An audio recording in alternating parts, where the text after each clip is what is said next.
everybody, welcome back to KO Airbrushing and Design Tutorials. I have to really apologize for the big break that I had to take. There's a couple things that happened when we moved. Number two, I've been really trying to put together a good set of videos for you guys that's going to make a difference in your art. Not in the tool that you use, but the art itself. So this is not going to be specifically about airbrushing or brush painting or anything like that. This is going to be about how to make your art better. So what I'm going to do is I'm going to do a series of videos touching composition, line weights and how they work, color, gestalt, all of these things that are important to making a good piece of artwork, not necessarily, like I said, the tool. So that's really what I want to work on. So today what I'm going to do, we're going to start off with composition and how you use composition to lead the viewer's eye, to make them see things that you want them to see, how to compose the piece so that it flows very nicely, and basically just how to make the overall layout of the piece work and create a viewing perspective that you want the viewer to see. I hope that wasn't too confusing for everybody, but we'll clarify that as we go. So anyway, thank you very much, everybody that's been patiently waiting for the next video. I did lose a couple people that have stopped following the page, but we've gained a lot of other ones. So that's great, considering the fact that I haven't done a video in 4 months. I am absolutely overwhelmed by the support that you guys are showing me. We hit 500 subscribers, which again, thank you very much. I really appreciate that. So the next step in that ladder is we got to get to 1,000. I would very much like to monetize this page. So the more viewers that we can get in, and I mean that's on me too, right? Because I've got to get the videos up and posted to get people interested in being here. So this year there are going to be a lot of not changes, so as more focus. There's going to be more regular videos. I'm not going to take any big breaks or anything like that unless something unforeseen happens. But yeah, I want to keep the videos coming to you guys on a more regular basis. I really want to make the channel something that is going to help all of you grow as artists. So again, I'm not going to be focusing on a specific tool.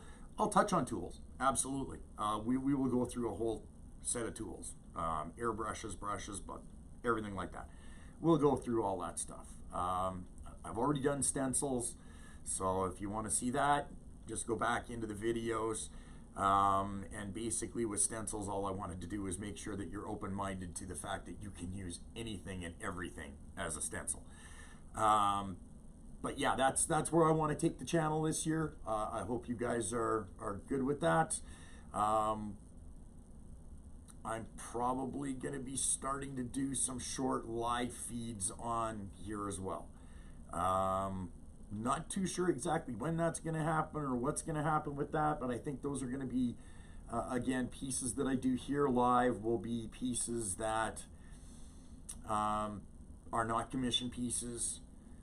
I will try and keep them related to the structure of the channel, so the tutorial kind of idea. But yeah, I do want to start doing more live feeds for you guys on here. I'll have to figure out exactly when I can do that and when I can't, because I already do live feeds 3 nights a week over on Facebook. I do Monday, Wednesday, Friday, 7:30 Mountain Time. So I'm already doing 3 live feeds every week. So feel free to anybody that's not over there to come join us. It's Facebook, KO Airbrushing, and the name of the live feed is the Vamps Lounge. So yeah, feel free, come join us over there as well. With all that said, let's get into the tutorial on composition. So I'm just going to get moved over and we'll get everything up and running on that. And thanks everybody for being back.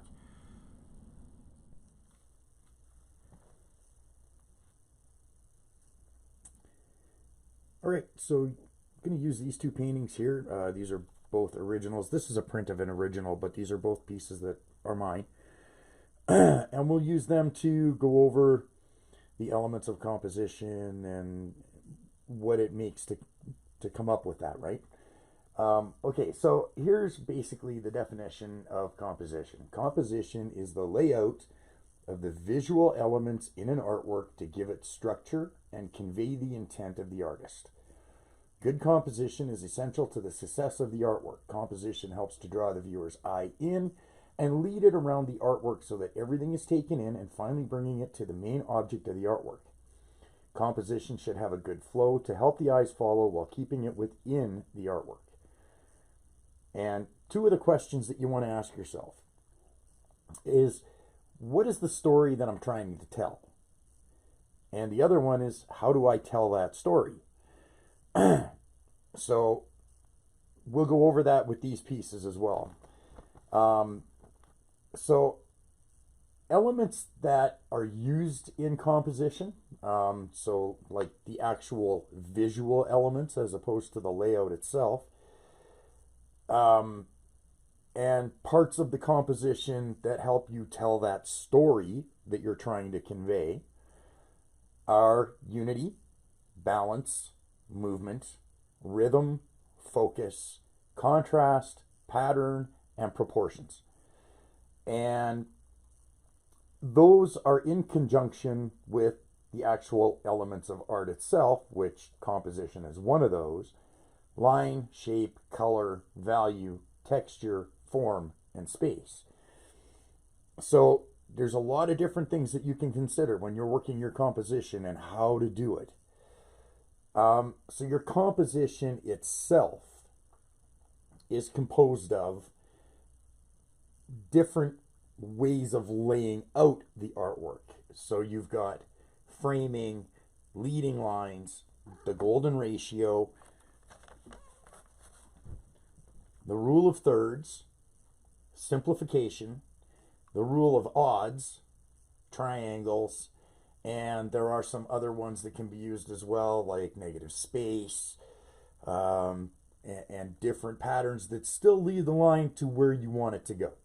Okay, so the first one we're going to look at framing. So in these 2 pieces, the framing on this one is very, very obvious, because what I've done is I've used an actual frame, which is a high contrast, and that's another thing that works as part of it as well, is actual contrast. So that right there is a harsh edge. It keeps your eye in the painting. Now the other thing that's kind of framed here as well is his face. So the lettering is framing the top part of his head, the bottle on the side, the lettering on the other side, and it all kind of leads you right back into him. The framing on this one here is done a little bit differently, and this being the original painting, you can kind of see how the background glows a bit. And the reason for that is because the background I used on this is a pearl. So it's got a red and a blue pearl in a violet. And depending on how the light is, it will actually shine. So that's what I've used to frame this character. And the background works through the character as well. Like there are areas in him where you can see the background right through him. So by doing that, the background is actually pulling you into him as well. So framing can be used in a few different ways like that. You can use it to just basically focus on that central piece. And again, here I have done that as well. It is framed in horns. And then you've got this sun disk here with the raw image in it. You guys can't see that very well just because of the glow. Hang on for a second here. Let's see if I can lean that forward so you can... Actually, I'll move the light, and then you can probably see them better. Not so much, eh? Okay. Well, anyway, there is a painting of a statue of Ra in the middle of that. So, but the lighting does really show you how that violet in the background lights up. So that's another effect that you can use when you're framing something, is to have a contrast in either a pearl to a gloss, or a pearl to a flat, or a metallic to a flat, things like that too, right? That are going to change the contrast of the actual paint or whatever it is that you're using at that time, the medium, right? So there's that as well. Okay, then the next one is leading lines. And leading lines, again, if you look at this one, the leading lines are he's in a coffin. So you've got the leading lines that are actually the edge of the coffin. So you come into the Vamps Lounge, that's what you see first, unless you go right to the face. But normally we read from top to bottom, right? So you see the lettering first. That lettering draws you down into the frame, but it also draws you down into the bottle so that you see the details and stuff that are going on here. And then that automatically leads you to the text at the bottom, and the hose brings you back up to his face. So those are leading lines, right? Like they're making you follow a path. And that's the whole idea. In this one here, very similar, but the leading lines don't take you right into the object, but they do wrap you right around it, so you have no choice but to look at it. So again, and even the chain in him, that's a leading line. It's bringing you out of him, but it's bringing you back up and bringing you back into him, right? So leading lines are fairly simple. It's just a matter of how you use them, how you structure them, and what you're trying to do with them. But I mean, what you're trying to do with them is bring the viewer's eye to a focal point, which in this case is here. And it definitely does that. And then on this one, the whole point is to bring you to his face and to bring you through the bottle and the information that's on the bottle, right? So, then you've got the golden ratio. I do not have a golden ratio in either of these pieces. The golden ratio is the spiral that you see in a lot of cephalopod shells. Where they start really small and they get bigger and bigger and bigger and bigger, and that is what they call the golden ratio. You also find it in a lot of flowers, a lot of spiral type things. Like they all have, in most cases, the golden ratio incorporated into their natural design. And that's why the golden ratio is so appealing for us as viewers, right? Because it's something that we recognize from nature. So by having that recognizability from nature, it automatically clicks in our brain, it makes sense, and it becomes appealing to the eye when you're doing a piece of artwork using it. Okay? Rule of thirds. The rule of thirds is in both of these pieces. So basically what the rule of thirds is you're looking at an area that's a third of the way up, a third of the way down from the top, and a third this way, and a third this way. So by looking at this, my thirds basically run bottom of the text, in between his chin and the text, his face, and the bottle. So by having that, again, it adds flow to the piece, right? And your eyes are drawn to where they're supposed to go. And again, and a lot of it does relate to how we read, right? Like in English reading, you read top of the page, you read from left to right and follow your way down. So that's, again, that's something that we're used to seeing. It's a pattern that is normal to us, and thus it's appealing, right? On this guy here, rule of thirds again, the ball is pretty much at the third line, his eyes are at the third line, and his horns are at the third lines. So a lot of your important information is either on one of those lines or those lines focus it to a point. So that's your rule of thirds. So one of the things you're going to find is as you start incorporating these into your artwork, you won't even think about it and you'll find yourself incorporating 3 or 4 different ones, right? And the more you incorporate into it, is not always great. Like if you incorporate too much, it can become chaotic. But if you incorporate specific elements, then that helps to bring your composition together as a whole. Simplification. So in this one here, I didn't really simplify a lot. In this guy, however, his cloak is simplified. You're not seeing detail in it or anything like that. There's not really anything going on in the background because I don't want the background taking away from the piece. And then you've got 2 focal points of detail. But everything else in that piece is fairly simple. So that's what they're talking about there. Keeping things either out of focus, to simplify. That's actually one of the biggest ways to do things, is like if you look at something and you let your eyes just focus off of it, you see colors and you see shapes, but you don't see detail. So that's the kind of thing they're talking about when they're saying simplify things, or to incorporate that into your artwork. Rule of odds. The rule of odds is that an even number of objects of like objects in a painting can look out of place. This is one of the rules that's iffy because a lot of it depends on how you compose the objects to make them not look contrived. And that's basically what they mean when they say you're looking at, oh, there's 2 of them, or there's 4 of them, or there's 6 of them. It to our brain, it's not quite natural. It seems contrived, right? So the rule of odds is something that you don't have to use. You can use.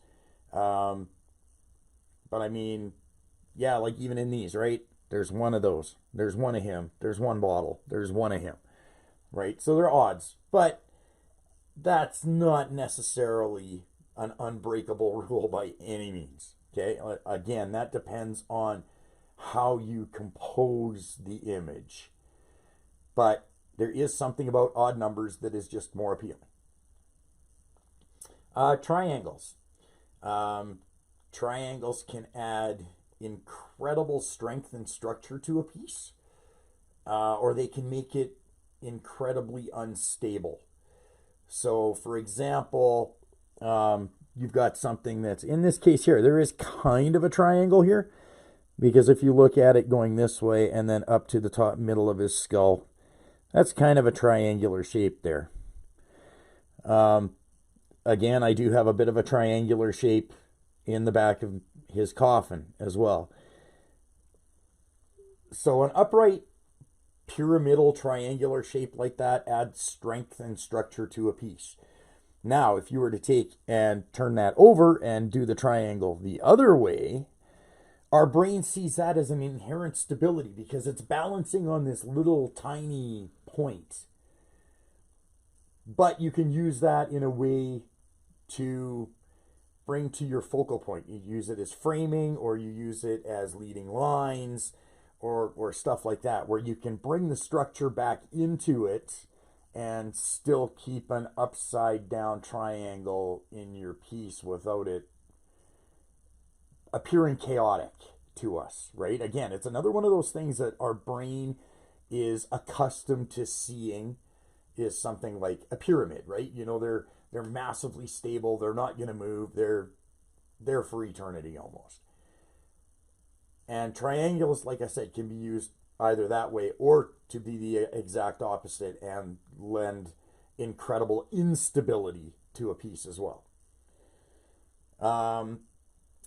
after that, there's what I like to call like an infinity symbol.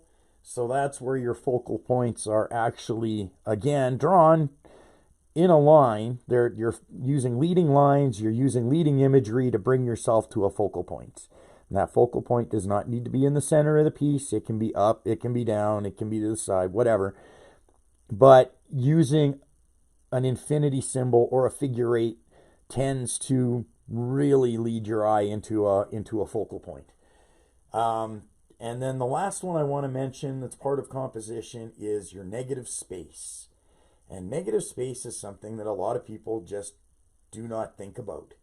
So again, here, the negative space in this piece, because I used that pearl in the background, that negative space is actually being used to draw you into that contrasting, just straight gloss paint or flat paint or whatever it is that's in the middle that you're using, right? So your negative space, and in this case, because it comes up and it actually flows into the skull, it's behind the skull. So that negative space actually takes on a shape all of its own. And same in him as well. There's a lot of dynamic background shapes going on. Your negative space, it keeps things moving, keeps your eye flowing through everything, and just makes your piece that much stronger. So like I said, you know, the more of these you can use in your piece without becoming chaotic, the stronger your art is going to be. There's no doubt about that. I've been doing it for so long that I do it without even thinking about it. My brain automatically is trying to figure out how the negative space is going to look and all that stuff, and it's doing all those calculations just reflexively. So I really, really hope that kind of gave you some direction in how to actually lay out and compose a piece as opposed to just doing a painting.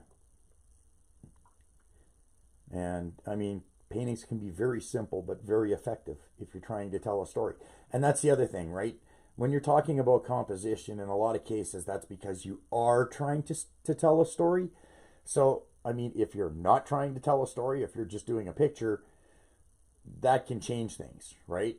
But if you make that picture tell even the slightest amount of a story, it's going to make a big difference on how that piece is received. If you understand what I mean, how the audience will accept it. But like I said, you know, these are very helpful. They're not going to hurt your art in any way. But as with all things, rules are made to be broken. So you can do strong composition without using these techniques. And without telling a story. It really depends on what you're trying to do. But yeah, anyway, like I said, I hope this helped you out. If you're not following me over on my Facebook page, it's KO Airbrushing. That's where I do the live feeds right now, 3 nights a week.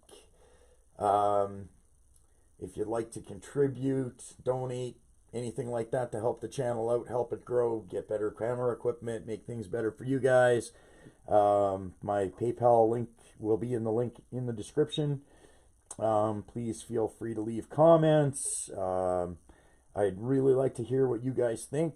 I'd really like to hear what you guys would like to see as far as future tutorials are going. There's going to be probably 5 or 6, maybe 5 in this series.